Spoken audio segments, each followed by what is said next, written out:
Merci à vous d'être ce matin sur LCI. Bonjour, Nicolas Dupont-Aignan, député de l'Essonne, candidat à la présidentielle 2022. On parlera des signatures puisque c'est le sésame indispensable. Vous nous direz où vous en êtes. Mais l'actualité, ce lundi, est à nouveau très sanitaire, Nicolas Dupont-Aignan, avec un conseil de défense à midi, à l'issue duquel des mesures pourraient être annoncées. Sommes-nous prêts à de nouveaux efforts? Tiens, c'est la une du Parisien ce matin. Prêts à de nouveaux efforts? Une interpellation en français. Oui, nécessaire pour sauver Noël, ces nouveaux efforts? Du bon sens, plutôt. Du bon sens.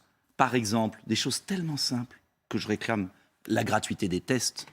Il faut absolument des tests gratuits. En plein retour épidémique, laisser des tests payants est une aberration. Deuxième point. Les purificateurs d'air dans les écoles, on va dire que je fais des obsessions. Mais c'est tellement simple de mettre des purificateurs d'air dans les écoles, dans les bureaux, dans les cantines. Je le réclame depuis maintenant plus d'1 an.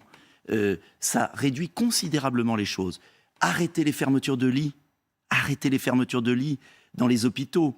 Et rouvrir des lits avec un vrai programme pour ramener les infirmières et les aides-soignants dans nos hôpitaux. J'avais hier, intéressant, au téléphone un maire, dans la recherche des parrainages, on en reparlera. Et il est aide-soignant. Vous savez, il me disait, pour une nuit de travail, vous savez combien il est payé en plus? 9 €. Il dit, ça fait même pas 1 € l'heure pour une nuit de travail. Donc, si on ne remet pas l'hôpital sur ses pieds au plus vite, comme je le propose depuis là aussi des années, voilà, je demande des choses simples. Et puis, il y aura peut-être quelques... Est-ce qu'il faut, je vais être très franc avec vous, est-ce qu'il faut laisser les boîtes de nuit ouvertes en plein retour épidémique si vraiment il est confirmé, ou avec des mesures de jauge peut-être, mais pas une fermeture complète, loin de là. Je crois qu'il faut être dans le bon sens, responsabiliser les gens, et puis on va surmonter cette vague tout à fait normalement. D'accord. Alors, vous disiez, j'ai eu un maire, il est soignant, il m'a parlé de la situation de l'hôpital. Je lisais un témoignage deux soignants de l'hôpital de Strasbourg. Qu'est-ce qu'ils voyaient? Des jeunes sans comorbidité, sans antécédents, musclés, pas obèses. Et il disait ceci, je le cite, on a 3 malades comme ça qui n'ont pas été vaccinés et qui décompensent en 48 heures. On est tous en colère. Dans son service de réanimation, sur les 16 personnes qui avaient été admises, 14 n'étaient pas vaccinées. Est-ce que ça n'est pas d'abord les non-vaccinés qu'il faut encourager à tout prix? Cela dépend des cas. Et je vais vous dire, j'ai des témoignages exactement inverses. De vaccinés, de soignants, de vaccinés qui sont dans des services. Il y avait un article d'ailleurs de Libération, 54% de vaccinés dans les services, 54% de décès vaccinés. Ça veut dire quoi? Ça veut dire qu'il faut regarder les comorbidités, il faut regarder la fragilité. Ça veut dire quoi, ça, je peux vous dire une chose. Ça veut dire quoi, pardon? Ça veut dire que les gens en général qui sont en réanimation et les gens qui décèdent du Covid, vous le savez, regardez les moyennes d'âge, regardez le site du ministère de la Santé, sont des gens âgés, fragiles, avec des comorbidités. C'est la réalité. Pas les non-vaccinés? Il y a des non-vaccinés, bien sûr. Pas en mais majorité, il y a des vaccinés. Pas en majorité. Non, pas en majorité aujourd'hui. Regardez les dernières statistiques. Regardez les dernières statistiques, 54% elles disent quoi? de vaccinés. Vous me parlez dans un hôpital? Non, je parle général. Mais ce que je veux dire, et j'ai toujours été sur la même ligne, le vaccin peut être utile pour protéger des formes graves des personnes fragiles. Le vaccin n'est pas utile pour freiner l'épidémie, sinon il n'y aurait pas de 5e vague. Et je l'avais dit, quand Emmanuel Macron a dit 12 fois plus de risques de transmettre quand on est non vacciné. C'est totalement faux. Aujourd'hui, l'OMS reconnaît que c'était totalement faux. Moins vous êtes, pardon. C'est totalement faux. Moins vous êtes contaminé, moins vous êtes contaminé. Moins vous êtes contaminé, ça c'est logique, moins vous risquez de contaminer les autres. La réalité, c'est qu'il n'y aurait pas de 5e vague si la vaccination était utile pour freiner la transmission. C'est totalement faux, tout le monde le reconnaît, l'OMS, tout le monde. Est-ce que la 5e vague, elle n'est pas liée justement aux 6 millions de non-vaccinés? Non, tout au contraire, justement. Les pays où il y a 97% de vaccinés, Gibraltar, l'Islande et autres, Israël, pas Israël, mais Gibraltar, l'Islande, ont un retour de vague. Et il y a même beaucoup de médecins qui expliquent que la vaccination à outrance favorise les variants. Donc il faut arrêter le risque de contamination. Est-ce que le vaccin réduit le risque de contamination? Vous savez que ça, c'est contraire à toutes les études. C'est complètement faux, madame. Regardez l'OMS, la dernière. Mais Regardez la dernière étude, mais il n'y aurait pas de 5e vague. Vous nous avez répété ça pendant des mois. La réalité, c'est qu'on s'aperçoit que des vaccinés transmettent. En revanche, Mais bien sûr, mais moins on est vacciné, 39%, moins, c'est-à-dire quasiment rien, vous plus le savez on très bien. contamine. Vous le savez, non. Bon, C'est marqué, le conseil scientifique. Alors, je vous renvoie. On a un arbitre. Mais est-ce que un arbitre. Je vous renvoie. Est-ce que je peux finir si ma je peux phrase finir ma phrase. Non, je renvoie, je vous réponds. Je renvoie Je vous l'accorde. à la note du conseil scientifique du 20 août 2021. Il écrit: la charge virale d'un vacciné est identique à celle d'un non-vacciné. C'est M. Delfrécy qui conseille le gouvernement. Alors, si vous ne croyez pas le conseil scientifique, moi, je remarque deux choses. Non, pour revenir à la c'est suite, on ne va pas avoir un débat d'experts. Conseil scientifique. La réalité, c'est qu'il n'y aurait pas de 5e vague si le vaccin empêchait la transmission. Or, vous voyez qu'on a vacciné tout le monde, qu'il faut une 3e dose, bientôt une 4e en Israël. Ça ne marche pas. Tout le monde n'est pas vacciné. Et la réalité n'est là. Il reste 6 millions de personnes non vaccinées. Mais ce sont des boucs émissaires pour vous, alors que les pays qui ont vacciné... C'est factuel. Mais un vacciné peut transmettre autant qu'un non-vacciné. Voilà pourquoi le pass sanitaire est une aberration. Voilà pourquoi il faut que la vaccination soit à bon escient pour les gens fragiles, âgés. Et je ne suis pas un anti-vaccin. Je dis simplement qu'on a trompé les Français en leur faisant croire que parce qu'ils étaient vaccinés, ils pouvaient enlever le masque, ils pouvaient faire toutes les mesures non barrières. La réalité, c'est que l'épidémie est repartie. On nous a dit pendant des semaines, 2e dose, c'est fini, on en est à une 3e. On s'aperçoit aujourd'hui qu'il y a des variants qui apparaissent et la stratégie du bouc émissaire ne marche pas. Les Français ne sont pas idiots. Vous me permettez d'affirmer... Et j'aimerais qu'on ait le purificateur d'air, le test gratuit, les hôpitaux, ce serait beaucoup plus utile. Le vaccin réduit le risque de contaminer, très légèrement. Se contaminer. Sinon, il n'y aurait pas de 5e vague, Madame Martichoux. Non, il y a aussi beaucoup de non-vaccinés. Mais les non-vaccinés ont des tests et ne sont pas dans les lieux, ce sont les vaccinés qui sont libres comme l'air. Est-ce que la piste d'un contrôle sanitaire à l'entrée d'un contrôle d'identité, à l'entrée des restaurants, en plus du pass sanitaire, vous paraît être une piste délirante? Mais jusqu'où allons-nous aller dans l'instrumentalisation de la peur? Jusqu'où allons-nous aller dans les mesures liberticides, dans cette folie qui s'est emparée de la société française? On va mettre un policier derrière chaque Français? Mais jusqu'où allons-nous aller? Je combattrai toutes ces mesures absurdes, ridicules. Il va falloir, à la 5e vague, on ne va pas comprendre?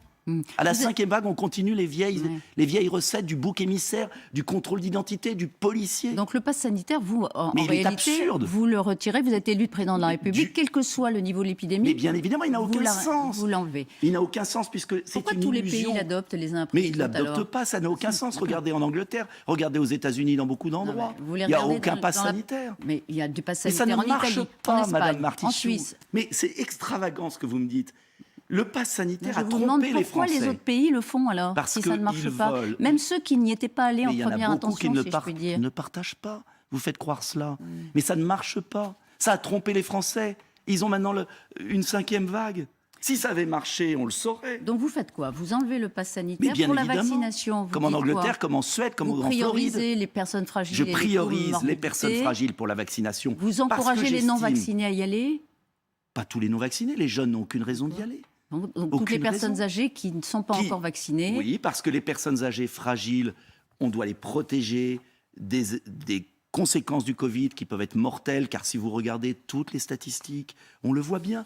Je demande du bon sens. La vaccination des enfants, surtout entre pas. 5 et... C'est une Mais pourquoi, si la Haute Autorité de Santé, le conseil scientifique dont vous disiez tout à l'heure que vous vous référiez à ces décisions... Je me battrai de toutes mes forces contre la vaccination des enfants. Vous savez combien il y a eu de morts d'enfants de moins de 11 ans en France depuis le début du Covid? Est-ce que vous le savez? C'est eux qui contaminent beaucoup. Est-ce que vous le savez? Est-ce que c'est eux qui contaminent beaucoup? Est-ce que c'est pas la circulation du virus? Madame Martichoux. Non, vous pensez pouvoir bloquer un virus? Vous le voyez pas, le taux d'incidence? Mais ce qui compte, ce sont les morts du Covid, Madame Martichoux. Combien d'enfants sont morts du Covid? Attendez, j'ai pas donné la réponse. Au commencement des morts, il y a un taux d'incidence. Il y a une circulation des virus. Vous allez arrêter tous les virus avec des contrôles d'identité. Combien d'enfants sont morts du Covid en France depuis le début? 3. Avec de surcroît des comorbidités très graves. Donc on va vacciner avec un vaccin sous autorisation conditionnelle, sans recul, thérapie génique, des enfants qui n'ont aucun risque de mourir du Covid.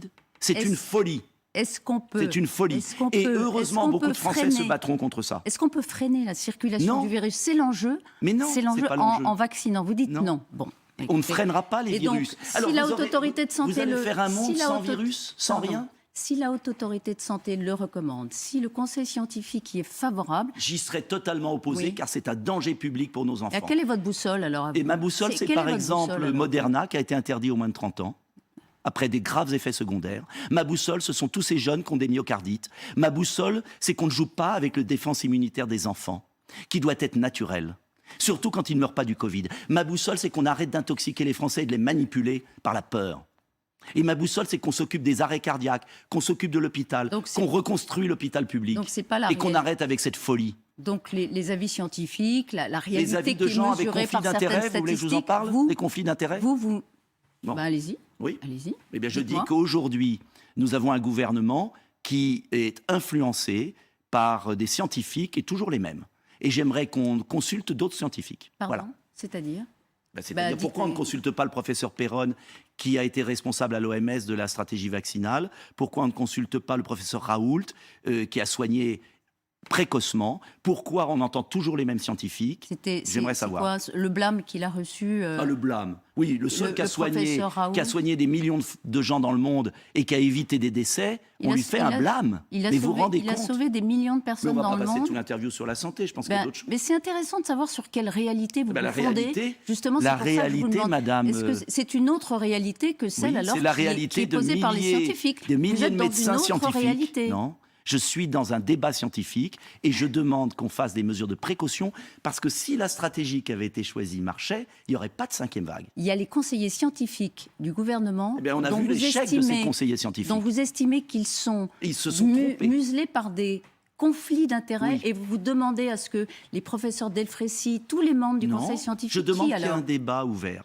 Mais encore une fois, les Français savent exactement, les Français savent ce qu'il en est, ils ne sont pas dupes de l'échec de la stratégie. Je demande qu'on mette des purificateurs dans les écoles, qu'on fasse des tests gratuits, qu'on renforce l'hôpital, qu'on ait des soins précoces, qu'on ait le vaccin à bon escient. C'est du bon sens. On va parler d'autre chose, mais juste le professeur Perron, il a été exclu par, bien sûr, par la petite mafia, la petite mafia scientifique qui nous gouverne. C'est une mafia, la PHP. Oui, une petite mafia. Ah bon. Vous avez des preuves? Oui. Petite mafia, sortez-les. Eh bien, j'ai mon avis. Voilà. Ah, c'est votre avis? Et oui, on a encore la liberté d'opinion. C'est une preuve. Et votre avis, c'est aussi un avis. Non, moi je pose des questions, comme on dit, vous avez vos réponses. Exactement. Et on a passé 15 minutes toujours sur les mêmes histoires de la peur. Et pendant ce temps-là, il y a une élection présidentielle. Les Français n'ont pas de quoi mettre de l'essence dans leur voiture. Les Français souffrent énormément. On est en train d'enjamber l'élection présidentielle avec cette histoire de Covid. Parce que c'est un moyen pour Emmanuel Macron d'éviter le débat. Alors, il y a eu un gros week-end politique. Il y a eu un gros week-end politique, on va en dire un mot, parce que il y a eu quand même Valérie Pécresse, qui a été désignée par les LR, et hier, meeting de Jean-Luc Mélenchon, d'ailleurs, au début d'après-midi, puis Éric Zemmour. 3 candidats à la présidentielle, 3 adversaires. Et c'est bien. Valérie Pécresse, ancienne chiracienne, vous avez été vous-même au RPR. Est-ce qu'elle est la mieux dans la famille LR pour affronter, la plus à même pour affronter Emmanuel Macron? Mais ce sera elle. Moi, je m'adapte. J'ai pris la décision, Elisabeth Martichoux, de ne jamais parler de mes concurrents. Je les salue, je leur souhaite bonne chance. C'est pas vrai, j'ai entendu un de vos discours, vous tapiez sur Xavier Bertrand, sur Emmanuel Macron. Oui, sur Emmanuel Macron, je le combats. Et je pense qu'il faut absolument pour la France éviter un second mandat. Je propose des solutions, une personnalité, la mienne, une démarche de rassemblement. Je suis gaulliste et je viens défendre mon projet. Mais vous situez où finalement? Je suis gaulliste. Entre le tandem Pécresse-Ciotti, Éric Ciotti vient de publier un tweet en disant « Je suis en tandem avec Valérie Pécresse ». Marine Le Pen, Éric Zemmour. Eh bien, il y a le choix. Et moi, je suis gaulliste. Je veux une rupture avec le système, c'est-à-dire avec tous ceux qui ont gouverné. Et Valérie Pécresse a gouverné, et elle n'est pas si lointaine des idéaux de M. Macron sur l'Europe, etc. Elle est Macron-compatible, comme le disent parfois certains de ses c'est tout à fait adversaires. juste. Et de l'autre côté, des candidats qui défendent une certaine idée de la France, mais avec, je trouve, un peu trop d'esprit de division. Et je pense que le gaullisme que je défends, c'est l'indépendance du pays, la souveraineté, du bon sens et le rassemblement des Français. Et une élection présidentielle, c'est le choix Et c'est pas aux éditorialistes ni aux journalistes de choisir, c'est aux Français. Oui, absolument. Et ils ont Démonstration 4 de mois. force. Et j'aimerais qu'on parle Démonstration des de débats. force d'Éric Zemmour. En un mot, qu'est-ce qui vous a frappé hier dans le meeting de Zemmour? Eh ben, c'est bien, il y a eu des beaux meetings comme ça, vous savez, dans C'est la un vie beau meeting. politique. Oui, il y a des beaux meetings. Réussi. Sans doute, il y a eu Ouais. du monde. Maintenant, est-ce que les Français veulent voir Éric Zemmour président de la République? Il C'est la dit, seule il se question qui présente pose. comme un débutant. Tiens, il dit, je n'ai pas 40 ans de roublardise politique. Vous vous Très bien. sentez visé? Mais pourquoi? J'ai pas 40 ans de roublardise et j'ai toujours été Non, honnête mais dans 40 ans mes de choix. politique, pour lui, c'est la même chose. Oui, il peut-être. fait un Eh ben, amalgame. moi, je vais vous dire, j'aborde cette campagne sans cette agressivité des uns des autres, les uns envers les autres. Je les vois en permanence se faire des petites phrases. Il aime l'histoire, elle aime les chats. Après Pécresse, Les chats, c'est pour, Macron en jupon. Marine Le Pen, Je et n'aime l'histoire, pas- c'est pour Zemmour. Je n'aime pas cette façon de procéder. Je propose un projet aux Français. Je leur dis qu'on peut redresser la France de manière calme, avec sérénité. On peut augmenter le pouvoir d'achat, on peut relocaliser, on peut reconstruire les services publics, on peut faire des économies. J'aimerais qu'on parle de projets deux concrets. propositions que Concrètes. je voudrais que vous développiez rapidement. Oui. D'abord, vous proposez un référendum révocatoire dans le cadre d'un septennat que vous voulez Tout à fait. réinstaurer. Un référendum révocatoire, c'est-à-dire les Français appelés aux urnes à mi-mandat à l'américaine, Tout à fait. mais au niveau du président, pour dire oui ou non, stop ou encore. Tout à fait. Stop ou encore. C'est-à-dire que le Exactement. président, Je vais à vous 3 dire. ans et demi, après 3 ans Tout et à demi fait. de sa présidence, qu'est-ce qui se passerait derrière? Une nouvelle élection Tout à fait. présidentielle? L'élection présidentielle, Êtes-vous pour le ou contre le mandat, président actuel? je reviens à la lecture du général de Gaulle. Le général de Gaulle a donné d'immenses pouvoirs au président de la République, immenses. Mais il y avait le référendum régulier, presque tous les ans. Mais pas révocatoire. Oui, mais il est parti sur un référendum perdu. Oui, Donc il c'était avait une dit forme de c'était engagé. référendum révocatoire. Et les présidents ont pris les pouvoirs sans le référendum devant le peuple. Figurez-vous que nous sommes la plus longue période, 16 ans, sans référendum. Ça veut dire quoi? Cela veut dire que les Français, et mon ennemi, c'est l'abstention. Mon ennemi, c'est la dissolution de la France par l'abstention. Et je veux absolument remettre les Français à l'Élysée. C'est tout mon projet. RIC, référendum révocatoire, référendum sur les grands enjeux. On redressera la France avec les Français. On ne redressera pas la France en piétinant les Français comme on le fait depuis 16 ans.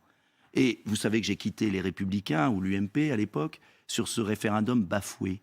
Les Français avaient voté non à l'Union européenne. Si on avait suivi leur avis, aujourd'hui on n'en serait pas là. Donc moi je ne crois pas qu'on puisse redresser la France sans tous les Français. Et la meilleure preuve, c'est de leur dire, à mi-mandat, vous pourrez chasser le président de la République s'il n'a pas été conforme à vos vœux.